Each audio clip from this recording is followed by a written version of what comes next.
Oh, really? unmoving, and it's combed in an odd direction.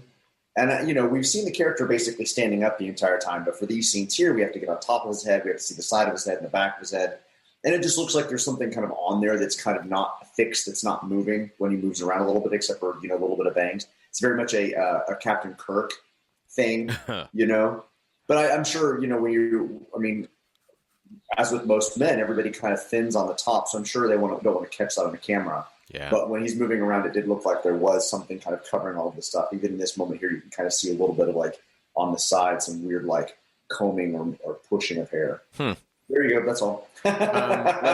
Well, as you two bantered about that point at which he refers to the savage, it's almost as though there's another moment, because when you're being savage, you're going past your humanity itself.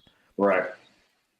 It would have been nice when Caesar raised that rifle if somehow either Breck said something or his actions even popped into our head, the savageness of just resorting to violence.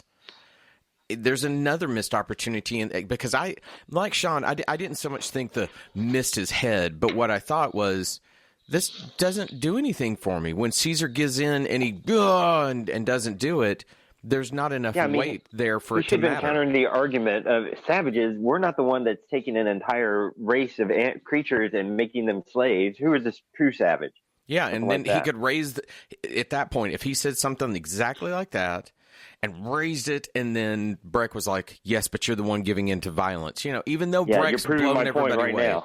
He's like, you're still no better than the rest of it. And that's an interesting conversation whenever you start saying, you may be different, but you still give into our base instincts, and that's what scares us. Okay, now we're starting to get somewhere that makes sense. I mean, you could even take even the same lines that you have a little bit and just kind of flip the placement of a couple of the lines, and then insert the attempted, smashing with the gun a little bit earlier, and then give Breck one more pleading moment with which, Caesar could then tell him to take him out and go, something that actually relates to him, that flips him over, right? The gun butt moment could happen in the middle of Breck's conversation, flip a couple sentences, and boom, you've got it now for Caesar, Breck reminding Caesar of himself, of who he was.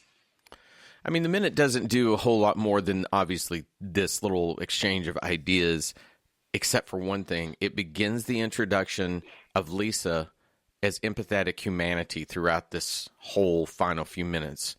This is the first time. They make sure to show Lisa with a little Sherman Williams paint on her face, so she stands out a little bit than the other apes. And this is the first time that I noticed where it really became that her eye line was always toward the violence within the scene predominantly, and that she was always having a, soft, don't do this kind of look. Now, that comes into play because she is different in the theatrical cut than she is in the unrated cut, and she has a very important difference in the theatrical cut that is not in the unrated cut that we'll get to later. But this is the first time that I began to notice this visual motif. Okay. It's hard not to talk about the future minutes, right? When we're in these particular moments, we're trying to figure out, to break this down. But Todd, you said a few times, like last week or the week before, we were talking about this moment where Caesar and Breck have their first kind of conversation after coming back. And it's a letdown. Yeah. It really is a little bit of a letdown, because there should be some powerful moments back and forth where we understand who Breck is and why he hates apes so much. And we understand why Caesar has flipped to this point of hating him, some explanation about why he's gone this far. And if he could somehow relate to Armando, that would stop him from killing Brex. Just something to kind of bring it all back around. Yeah. I mean, when you're going to have a good human and a bad human, they have to, usually for that story to work, to me, they have to have some cross point. Not a connection. They don't have to be mirror opposites, but they have to cross paths at some point just so that you see the duality of that argument. Well, it might have been nice early on when McDonald saves Caesar if we see some type of Caesar seeing McDonald as a father figure or some type of relationship. If we could develop even a small relationship between the two of them to where Caesar has a tether to come back. Right.